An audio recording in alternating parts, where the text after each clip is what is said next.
모리와 함께한 화요일, 미치 앨범 지음, 공경이 옮김. 루게릭병은 촛불과도 같다. 그 병은 신경을 녹여 몸에 밀랍 같은 것이 쌓이게 한다. 이 병은 다리에서 시작되어 차츰차츰 위로 올라오는 경우가 많다. 허벅지 근육의 제어력을 잃게 되면 자기 힘으로만 서 있을 수 없게 된다. 더 심해져 몸통 근육의 제어력을 잃게 되면 똑바로 서 있을 수도 없게 된다. 결국 이 지경에 이를 때까지 죽지 않고 살아있다면 환자는 목에 구멍을 뚫고 튜브로 호흡해야 한다. 하지만 완벽하게 말짱한 정신은 무기력한 몸속에 갇히게 된다. 몸으로는 그저 눈을 깜빡이거나 혀를 빼물 수 있을 뿐이어서 공상과학 영화에 나오는 냉동인간처럼 냉동되어 자기 살 속에 갇히는 꼴이 된다. 병이 난 시점부터 이렇게 되기까지 불과 5년밖에 걸리지 않는다. 담당 의사들은 앞으로 2년 정도 살 것 같다고 진단했다. 하지만 모리 선생님은 이미 중요한 결정을 내렸다. 시한부 생명이라는 선고를 받고 병원에서 나오던 그날, 그는 계획을 세우기 시작했다. 이렇게 시름시름 앓다가 사라질 것인가, 아니면 남은 시간을 최선을 다해 쓸 것인가. 스스로에게 물었다. 그는 시름시름 앓고 싶지 않았다. 또 죽어가는 것을 부끄럽게 여기고 싶지도 않았다. 대신 자신의 죽음을 삶의 중심이 될 마지막 프로젝트로 삼고 싶어 했다. 누구나 죽으니까 기왕이면 자신의 죽음을 대단히 가치 있는 일로 승화시킬 순 없을까? 라고 말이다. 선생님은 연구 대상이 될 수 있었다. 인간 교과서. 천천히 참을성 있게 생명이 사그라드는 나를 연구하시오. 내게 무슨 일이 일어나는지 지켜보시오. 그리고 나와 더불어 죽음을 배우시오. 그는 삶과 죽음, 그 좁은 여정을 잇는 마지막 다리를 걸어가리라 결심했다. 가을 학기는 빨리 지나갔다. 그와 함께 복용하는 약도 늘어갔다. 정기적인 치료도 행해졌다. 간호사들이 힘이 빠지는 다리를 치료하기 위해 집으로 왔다. 그들은 계속 근육을 운동시키려고 우물에 펌프질하듯 다리를 앞으로 굽혔다 뒤로 제쳤다 하기를 반복했다. 또 마사지 전문가가 일주일에 한 차례씩 들러서 계속해서 뻣뻣해지는 몸을 풀어주려고 애썼다. 그리고 모리 선생님은 명상 선생님들을 만나서 눈을 감고 생각을 좁혀갔다. 이 세상이 들이쉬었다 내쉬는 호흡 하나로 줄어들 때까지 말이다. 그러던 어느 날 그는 지팡이를 짚고 인도로 올라서다가 도로에 쓰러졌다. 그 후 지팡이는 보행기로 대체되었다.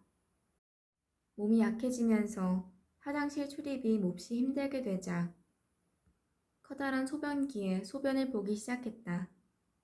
소변을 볼 때 양손을 짚고 서 있어야 했기 때문에 소변을 보는 동안 누군가가 소변기를 들어 올려줘야 했다. 보통 사람 같으면 이런 상황에 몹시 당황해야 할 것이다. 특히 선생님 연배라면 더더욱. 하지만 선생님은 보통 사람들과는 달랐다. 가까운 동료가 찾아오면 그는 손님에게 이렇게 말하곤 했다. 이보게, 나 소변 좀 봐야겠는데 자네가 도와주려나? 그렇게 해줘도 괜찮겠어? 손님들은 그가 소변을 보는 동안 소변기를 들어줘 보고는 그 일이 너무나 아무렇지 않다는데 오히려 놀라곤 했다. 사실 선생님은 문병객들의 방문을 몹시 즐거워했다. 선생님은 죽어간다는 것의 의미를 토론하는 모임을 운영했다.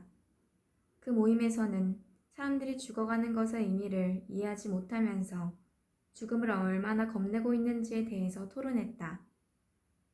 그는 친구들에게 정말 도와주고 싶으면 자신을 동정하지 말고 찾아와 주거나 전화해주고 그들의 문제를 의논해달라고 했다. 모리 선생님은 언제나 남의 이야기를 잘 들어주었기 때문에 친구들은 늘 고민거리를 의논하곤 했다.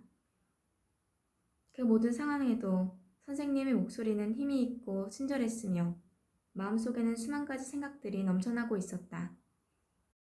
그는 죽어간다는 말이 쓸모없다는 말과 동의어가 아님을 증명하려고 노력했다. 새해가 오고 또 갔다. 선생님은 아무에게도 말하지 않지만 이 해가 생애 마지막 해가 될 것임을 알았다. 이제 휠체어를 썼고 사랑하는 사람들 모두에게 하고 싶은 말을 다하기 위해 시간을 쪼개고 있었다. 브랜다이스 대학에서 함께 가르치던 동료가 심장마비로 갑자기 죽음을 맞이하자 그 장례식에서 참석했던 그는 낙심해서 집으로 돌아왔다. 이런 부질없는 일이 어디 있담? 거기 모인 사람들 모두 멋진 말을 해주는데 정작 주인공인 어부는 아무 말도 듣지 못하니 말이야. 선생님은 그렇게 말했다. 그리곤 아주 멋진 생각을 해냈다. 전화 몇 통을 건 후 날짜를 잡았다. 어느 추운 일요일 오후 가까운 친구들과 가족들이 살아있는 장례식을 치르기 위해 선생님 댁에 모였다. 각자 멋진 말을 했고 선생님에게 경의를 표했다. 몇몇은 울었고 몇몇은 소리내어 웃었다. 어느 여자분은 다음과 같은 시를 바치기도 했다. 내 사랑하는 사촌 형부, 당신의 늙을 줄 모르는 가슴은 마치 오랜 시간이 흐를수록 점점 여린 세케이아 나무처럼 모리 선생님은 그들과 함께 울고 웃었다. 그리고 평소 우리가 사랑하는 사람들에게 미처 말하지 못하는 가슴 벅찬 이야기를 그는 그날 전부했다. 그의 살아있는 장례식은 그야말로 대성공이었다. 하지만 그는 아직 죽지 않았다.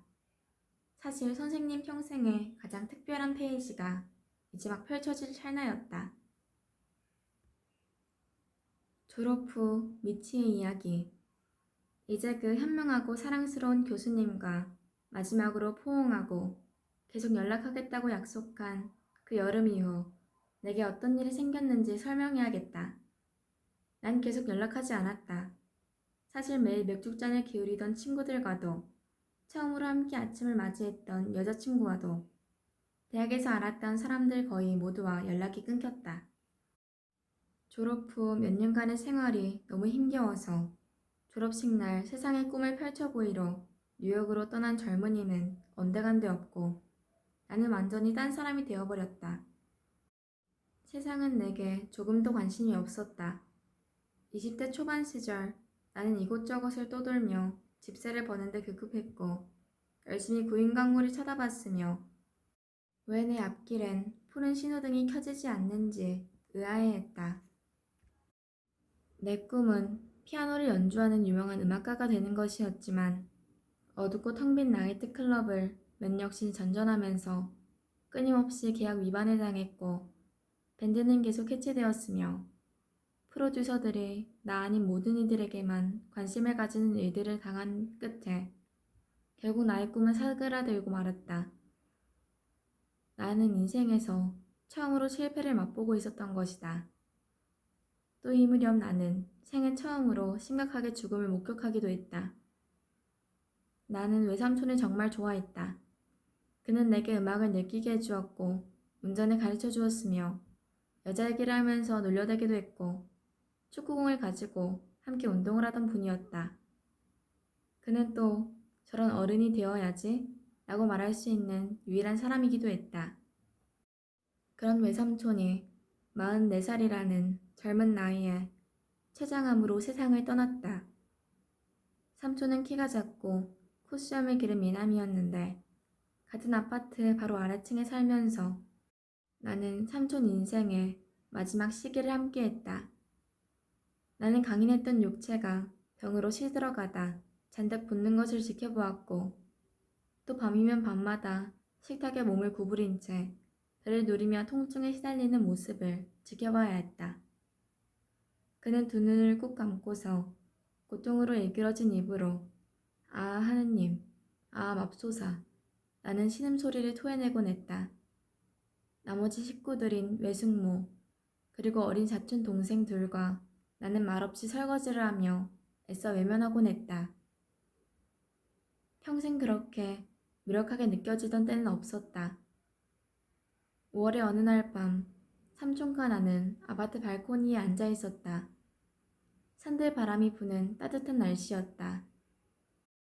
삼촌은 지평선을 바라보면서 이를 악물고 말했다. 자기는 아이들이 새 학년을 맞이하는 것을 보지 못할 것 같다고. 그리곤 내게 사촌 동생들을 돌봐주겠냐고 물었다. 난 그런 말 하지 말아달라고 했다. 삼촌은 슬픈 눈으로 나를 바라보았다. 몇 주일 후 정말 삼촌은 자신의 말처럼 세상을 떠났다. 장례식이 끝난 후 내 삶은 완전히 바뀌었다. 갑자기 시간이 귀하게 여겨졌다. 하수구에 마구 흘려버리는 물처럼 시간이 쑥쑥 빠져나가는 것만 같아 아무리 빨리 움직여도 느린 것만 같았다. 난 이제 더 이상 손님이 얼마 없는 나이트클럽에서 연주하지 않았다. 또 아파트에서 아무도 들어주지 않을 노래를 작곡하지도 않았다. 대신 학교로 돌아갔다. 그리고 저널리즘 석사학위를 땄고 처음으로 일자리를 제의받은 직장에서 스포츠 작가로 일했다. 내 자신의 꿈을 쫓는 대신 명성을 갈구하는 유명 운동선수들에 대한 글을 썼다. 신문에 기사를 실었고 잡지에도 자유기고자로서 활동했다. 정신없이 일했다. 아침에 일어나서 양치질만 겨우 하고 잘 때 입었던 차림 그대로 타자기 앞에 앉았다. 회사원 생활을 했던 삼촌은 다람쥐 쳇바퀴 같다면서 그 생활을 정말 지겨워했었다. 나는 삼촌처럼 인생을 마치지 않기로 다짐했다. 뉴욕에서 플로리다로, 거기서 다시 디트로이트로 가서 디트로이트 프리 프레스 제 칼럼니스트가 되었다. 디트로이트는 스포츠에 대한 인기가 좀처럼 사그러질 줄 모르는 도시라 디트로이트에는 풋볼, 농구, 야구, 하키 프로팀들이 있었다. 내 야망과 꼭 맞아떨어졌다. 몇 년 후 나는 칼럼만 쓰는 게 아니라 스포츠에 관한 책도 쓰고 라디오 쇼도 진행했었다. 그리고 정기적으로 텔레비전에 출연해서 부유한 풋볼 선수와 위선적인 대학 스포츠 프로그램에 대해서 열변을 토해내곤 했다. 나는 미국을 적시는 소나기 언론의 한 축을 이루고 있었다. 곳곳에서 날 원했다. 이제 렌트 인생은 끝났다. 나는 마구 사들이기 시작했다. 언덕 위에 집을 샀고 자동차들도 사들였다. 주식 투자를 하고 재산을 증식시켜 나갔다. 기어를 오던에 놓고 달리는 것 같았고 모든 일이 숨가쁘게 돌아갔다.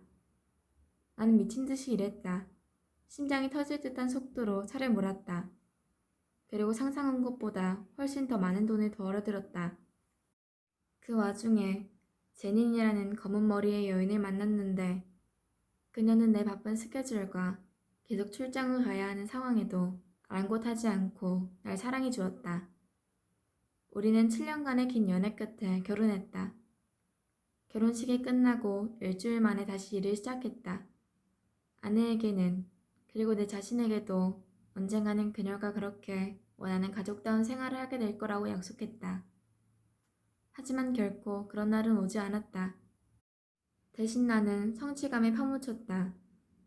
이를 훌륭히 성취해내면 내가 내 인생의 칼자루를 쥐게 될 수 있으리라고 믿었으므로 이렇게 살면 내 앞에서 비참히 죽어간 외산촌처럼 병들어 죽기 전에 행복의 마지막 조각까지 다 끼워 맞힐 수 있을 거라고 믿었으므로 또 그런 결말이 내 운명의 당연한 몫이라고도 생각했으므로 우리 교수님?